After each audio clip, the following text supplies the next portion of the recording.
네, 우리 6월 11일자 말씀 사도행전 4장 23절에서 37절 말씀 한 절씩 교독하겠습니다. 6월 11일자 말씀 사도행전 4장 23절에서 37절 한 절씩 교독하겠습니다. 사도들이 노임에 그 동료에게 가서 제사장들과 장로들의 말을 다 알리니 그들이 듣고 한 마음으로 하나님께 소리를 높여 이르되 대주제여 천지와 바다와 그 가운데 만물을 지은 이시오 또 주의 종 우리 조상 다윗의 입을 통하여 성령으로 말씀하시기를 어찌하여 열방이 분노하며 족속들이 허사를 경영하였는고 세상의 군왕들이 나서며 관리들이 함께 모여 주와 그의 그리스도를 대적하도다 하시니로소이다. 과연 헤롯과 본디오 빌라도는 이방인과 이스라엘 백성과 합세하여 하나님께서 기름 부으신 거룩한 종 예수를 거슬러 하나님의 권능과 뜻대로 이루려고 예정하신 그것을 행하려고 이 성에 모였나이다. 주여 이제도 그들의 위협함을 굽어보시옵고 또 종들로 하여금 담대히 하나님의 말씀을 전하게 하여 주시오며 손을 내밀어 병을 낫게 하시옵고 표적과 기사가 거룩한 종 예수의 이름으로 이루어지게 하옵소서 하더라. 빌기를 다함에 모인 곳이 진동하더니 우리가 다 성령이 충만하여 담대히 하나님의 말씀을 전하니라. 믿는 무리가 한 마음과 한 뜻이 되어 모든 물건을 서로 통용하고 자기 재물을 조금이라도 자기 것이라 하는 이가 하나도 없더라. 사도들이 큰 권능으로 주 예수의 부활을 증언하니 우리가 큰 은혜를 받아 그 중에 가난한 사람이 없으니 이는 밭과 집 있는 자는 팔아 그 판 것의 값을 가져다가 사도들의 발 앞에 두매 그들이 각 사람의 필요를 따라 나누어 줌이라. 구브로에서 난 레위족 사람이 있으니 이름은 요셉이라. 사도들이 일컬어 바나바라 번역하면 위로의 아들이라 하니 그가 밭이 있음에 팔아 그 값을 가지고 사도들의 발 앞에 두니라. 아멘. 네, 오늘 이 본문에 이 성령의 교회, 이 초대 교회의 모습, 하나님이 정말 만드시는 그 거룩한 성령의 공동체의 모습이 참 아름다운 모습이 잘 기록이 되어 있습니다. 32절부터 그렇게 기록이 되어 있는데요. 믿는 무리가 예수 그리스도의 복음을 믿는 모든 무리들이 한 마음과 한 뜻이 되어서 모든 물건을 서로 통용하고 자기 재물을 조금이라도 자기 것이라는 이가 하나도 없더라. 이것은 기적이죠, 기적. 근데 이 말씀에서 정말 이 물건을 통용하고 재물을 자기 것이라 하는 이가 없다라는 이 기적보다 더 근본적인 그리고 더 대단한 기적이 있는데 그거는 바로 이 무리들이 한 마음과 한 뜻이 되었다라는 거죠. 이 많은 무리들이 하나가 되었다라는 것이야말로 진정한 기적이죠. 그게 정말 이 성령 하나님의 역사를 통해서 일어나는 기적입니다. 이 한 마음과 한 뜻이 되었기 때문에 물건이 서로 통용되어지고 자기 재물을 조금이라도 자기 것이라 하는 이가 없는 겁니다. 왜? 하나니까. 우리는 한 몸이니까 자기 것을 자기 것이라고 주장하지 않는 거죠. 그래서 자기 집을 팔아서, 밭을 팔아서 가난한 사람들에게 나눠줌으로 그 무리들 가운데 가난한 사람이 하나도 없었다, 이렇게 기록이 되어 있죠. 그러니까 이 모든 것들이 표면적으로 보면 물건을 통용하고 재물을 자기 것이라는 자가 없고 밭을 팔고 집을 팔아서 그 값을 가져다가 사도들의 발 앞에 두고, 이것은 놀라운 기적인데 사실 이것은 어떻게 보면 진짜 기적의 열매, 그 진짜 기적은 바로 이 믿는 무리들이 하나가 되었다라는 겁니다. 한 마음이 되었고 한 뜻이 되었고 한 몸을 이루었다는 것이야말로 진정한 성령의 역사요, 기적이요, 그것이 바로 이 초대교회의 본질적인 모습이었다라는 겁니다. 그래서 정말 우리 모두는 이 교회, 이 그리스도의 몸된 교회를 세워갈 때 참 우리가 다 다르지만 또 생각도 다르고 뜻도 다르고 관점도 다르고 모양도 다르고 모든 게 참 다르지만, 그러나 이 성령 하나님이 우리 가운데 임하시면 우리가 한 마음이 될 수 있고 한 뜻이 될 수 있다라는 이 기대를 우리가 절대로 포기하지 않았으면 좋겠다라는 겁니다. 이것을 위해서 우리가 노력을 하되, 이것은 정말 이 성령의 은혜가 없이는 하나님의 역사가 없이는 이와 같은 일들이 이루어질 수 없다. 그냥 세상의 조직과 다를 바 없는 그와 같은 조직이 될 수밖에 없다라는 것이죠. 이 성령이 없이 이 한 마음과 한 뜻이 되려고 할 때 폭력이 들어가게 되는 것이고, 물리력이 동원이 되는 것이고, 억압이 들어가고, 강제가 들어가서 결국은 개개인이 다 파괴가 돼버리는 거죠. 그러나 성령 하나님이 우리 가운데 임하실 때는 우리 모두가 다 살아나는데, 그 살아난 모두들이 다 한 마음이 되고 한 뜻이 되어서 그 안에서 흐름이 일어나는, 이것이 바로 성령의 역사, 이것이 바로 교회의 모습이다라는 겁니다. 그래서 오늘 이 새벽에 우리가 이와 같은 교회의 모습을 기도하고 기대하며 우리가 이 교회의 모습을 만들어가기 위해 우리 각자가 수고하고 헌신하는 그 같은 은혜와 축복의 모습이 우리 그 안의 진리교회 가운데 있게 되기를 예수 그리스도의 이름으로 축복합니다. 이와 같은 교회의 모습이 일어나기 전에 이 초대교회에 있었던 여러 사건들이 있었고 또 어려움들이 있었습니다.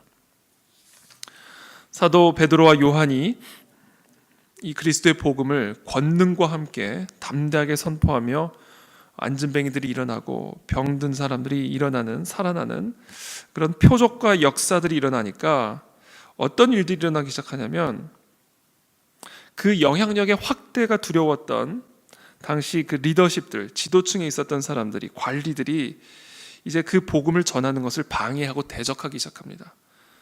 그게 어저께 본문에 17절에 이런 말씀이 있어요. 이것이 민간에 더 퍼지지 못하게 그들을 위협하여 이후에는 이 이름으로 아무에게도 말하지 말게 하자 하고, 이 예수 그리스도의 이름의 권능이 이 무리들 가운데 너무나 강력하게 나타나기 시작하니까 질서들이 요동을 치고 소요가 일어나기 시작하는 거예요. 그리고 보통 선포입니까 이게? 예수님이 단순히 병 고치는 자라는 선포가 아니잖아요. 왕이라는 선포잖아요. 이 땅의 왕이라는 거 아니에요? 그러니까 유대인들은 유대인들 나름대로 소요가 일어나는 것이고, 또 로마 제국은 로마 제국 나름대로 또 소요가 일어나는 것이고, 온 세상이 어지러워지는 겁니다. 온 세상이 이 그리스도의 복음, 예수 그리스도의 이름의 권능 때문에. 그러니까 그 이름이 사실이냐 아니냐는 별 관심이 없는 거예요, 사람들은. 그분이 정말 하나님의 아들이냐 아니냐는 일단 그렇게 이들에게 중요한 문제가 아닙니다. 일단 이 이름이 계속해서 퍼져나가는 것을 무조건 막아야 되는 거예요. 그래서 이들을 위협하여 이 이름으로는 아무에게도 말하지 말게 하자 하고 그들을 불러 경고하여 도무지 예수의 이름으로 말하지도 말고 가르치지도 말라 하니, 그러니까 이게 딱 예수의 이름의 권능이 나타나면 이 예수의 이름에 대해서 호기심을 갖고 로마 제국의 왕이든 아니면 유대 왕의 유대 지역의 분봉 왕이든 아니면 유대교의 대제사장이든 이런 예수의 이름의 권능이 나타나면 귀 기울여 들여볼 필요가 있을 거 아니에요. 근데 도무지 말하지 말라. 이게 인간의 본성이죠. 이게 자기 귀에 듣기 싫은 건 말하지 말라는 거예요. 자기 생각하고 다른 거는 말하지 말라는 거예요. 그게 살 길인데도 불구하고, 그 길로 가야만 영원한 생명을 얻을 수 있음에도 불구하고 지금 당장 내 생각과 다르고 지금 내 감정에 불편하니까 말하지 말라는 겁니다. 이게 사람의 어떻게 보면 안타깝고 어리석은 본능이죠. 본성이죠. 그때 베드로와 요한이 너무나 감사하게 그렇죠. 대답하여 이르되 하나님 앞에서 너희의 말을 듣는 것이 하나님의 말씀을 듣는 것보다 옳은가 네가 스스로 한번 판단해 보라. 우리는 보고 들은 것을 말하지 아니할 수 없다 하니 절대로 굴복하지 않죠. 관리들이 백성들 때문에 그들을 어떻게 처벌할지 방법을 찾지 못하고 다시 위협하여 놓아주었으니 이는 모든 사람이 그 된 일을 보고 하나님께 영광을 돌림이라. 그러니까 관리들도 어쩔 수가 없는 거예요. 모든 사람이 그 되는 일들을 보고 하나님께 다 영광을 돌리니까 어떻게 할 방법을 찾지는 못하고, 왜? 불법을 행한 건 아니거든요. 지금 뭐 법을 어긴 게 아니잖아요. 그러니까 처벌할 수 있는 방법이 없는 겁니다. 그러니까 그냥 다시 위협을 하고 그냥 놓아주었다. 이렇게 기록이 되어 있습니다.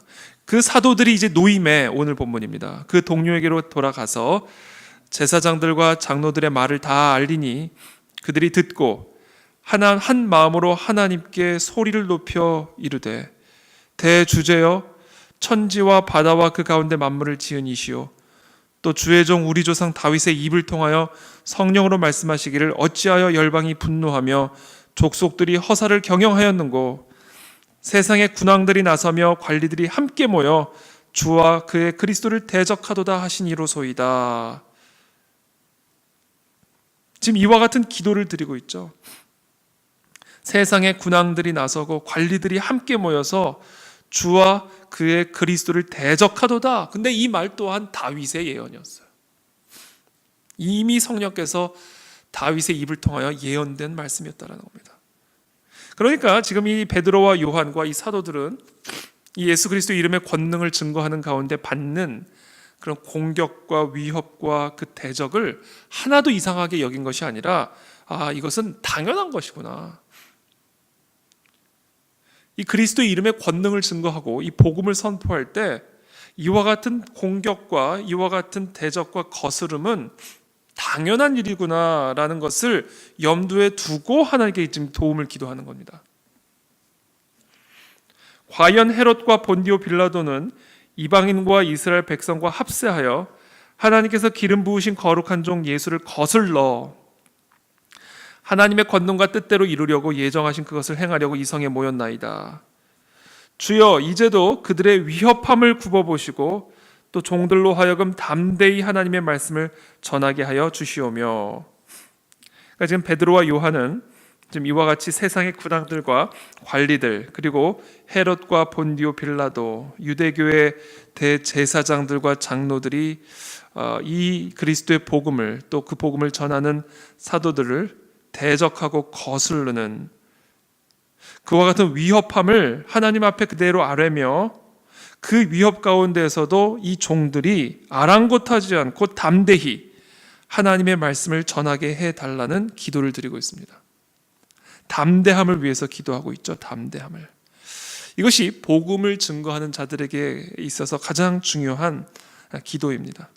우리가 복음을 전할 때, 복음을 증거할 때, 하나님의 말씀을 가르칠 때 우리는 언제나 위협을 경험하게 되고 거슬림을 경험하게 되고 대적을 경험하게 됩니다.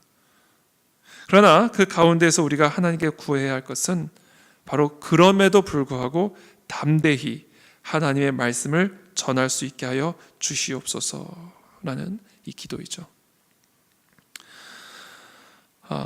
그러나 단순히 또 담대히 하나님의 말씀을 전하게 해달라는 기도만이 있는 것이 아니라 그와 아울러 손을 내밀어 병을 낫게 하시옵고 표적과 기사가 거룩한 종 예수의 이름으로 이루어지게 하옵소서 하더라. 담대하게 하나님의 말씀을 전할 뿐만 아니라 손을 내밀어 병을 낫게 하시는 이 표적과 기사가 함께 나타나게 해달라는 기도입니다. 그러니까 하나님의 말씀을 전할 때 이 말씀의 권능이, 이 말씀의 능력이 함께 나타나게 해달라는 기도이죠. 그래서 우리가 교회를 위해서 기도할 때, 특별히 이 교회 안에서 말씀을 전하는 저를 위해서 기도해 주실 때, 그리고 우리 각자가 우리의 삶의 현장에서 그리스도의 복음을 전하는 이 복음 전파자의 사명을 감당할 때 우리가 무엇을 위해서 항상 기도해야 하냐면 담대히 하나님의 말씀을 순전하게 증거할 수 있도록 기도해 주셔야 되고, 동시에 그와 같은 말씀이, 그 순전한 말씀이 권능을 나타내요. 병들이 낫고 표적과 기사가 그 말씀으로 말미암아 나타나는 역사를 허락하여 주시옵소서. 이것이 이 강단에서 말씀을 선포하는 자들, 그리고 또 각자의 삶의 현장에서 그리스도의 복음을 증거하는 그와 같은 자들이 마땅히 구해야 할 기도다라는 겁니다. 기도. 그 기도를 마침에 모인 곳이 진동하더니 무리가 다 성령이 충만하여 담대히 하나님의 말씀을 전하니라. 이와 같은 역사가 일어나는 것이죠. 그리고 나서 그와 같은 표적들이 나타난 거예요. 32절부터 그 말씀의 권능이 나타나기 시작한 겁니다. 그리고 그 권능의 가장 본질적인 첫 번째 표적은 하나됨이었다라는, 하나됨.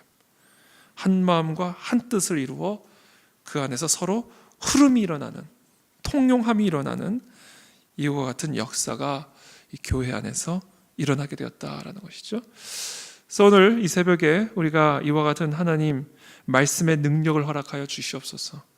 특별히 초대교회의 이 말씀의 능력, 이 말씀의 권능은요, 특별히 이 외부적인 대적과 거스름과 위협 속에서 더 순전해졌고 더 정금같이 단련된 말씀이 선포되어서 더 순전한 말씀의 권능들이 나타났고, 바깥에서는 상당히 대적하고 어떻게 보면 위협적인 그런 분위기 속에 이 교회가 있었지만, 그 교회 안에서는 말할 수 없는 성령의 역사가 일어나 한 마음과 한 뜻이 되고 서로 통용을 이루는 그런 놀라운 성령의 역사들이 일어났다라는 겁니다. 그래서 오늘날과 같이 이 복음의 적대적인, 그리스도의 진리의 적대적인, 그리스도에게 적대적인 이런 세상적인 상황 속에 우리 교회가 이 복음을 전하는 것이 상당히 위축이 되어 있고 또 많은 공격을 받을 수밖에 없는 그런 상황 속에 놓여 있지만, 그러나 우리가 그런 상황 속에서 오늘 이 새벽에도 주여 담대히 성도들과 이 세상을 향하여 하나님의 말씀을 온전하게 선포하게 도와주시옵시고, 그 말씀을 선포할 때 병이 낫고 표적과 기사가 일어나는 그런 놀라운 권능을 우리 가운데 보여주시며, 특별히 그 권능 가운데에서도 우리 모두가 한 마음과 한 뜻을 이루어 정말 그리스도의 한 몸으로 세워지는 그와 같은 하나님의 거룩한 성령의 역사를 우리 가운데 보여주시옵소서. 이것이 오늘 이 새벽에 우리의 기도가 되기를 예수 그리스도의 이름으로 축복합니다. 살아계신 주님 감사합니다. 오늘 이 새벽에 이 사도행전적인 교회의 모습을 저희들이 다시 한번 살펴보며, 하나님 우리에게 하나님의 은혜와 도움을 허락하여 주시기를 간절히 간구합니다. 이 사도들이, 이 제자들이 참으로 이 복음의 적대적이고 이 공격과 위협 가운데 있는 이 교회 가운데 정말 하나님 앞에 간절히 간구하기를, 하나님 이 종들로 하여금 담대히 하나님의 말씀을 전하게 하시고, 그리고 이 말씀의 권능과 표적이 나타나게 해달라는 이 기도가 있었던 것처럼, 하나님 우리 교회 안에 이와 같은 간구와 기도가 오늘 이 새벽에 함께 하나님의 전에 올려지게 도와주시고, 이 기도가 마쳐질 때 정말 우리 가운데 성령의 역사가 나타나 더 강력한, 더 순전한 하나님의 말씀이 선포되어지는 교회로 세워지게 도와주시고, 특별히 우리 모두가 한 마음 한 뜻을 이루어 서로 필요를 통용하는 흐름이 일어나는 그런 성령의 공동체로 세워질 수 있도록 이 교회 가운데 하나님의 은혜를 베풀어 주시옵소서. 예수 그리스도의 이름으로 기도하옵나이다. 아멘.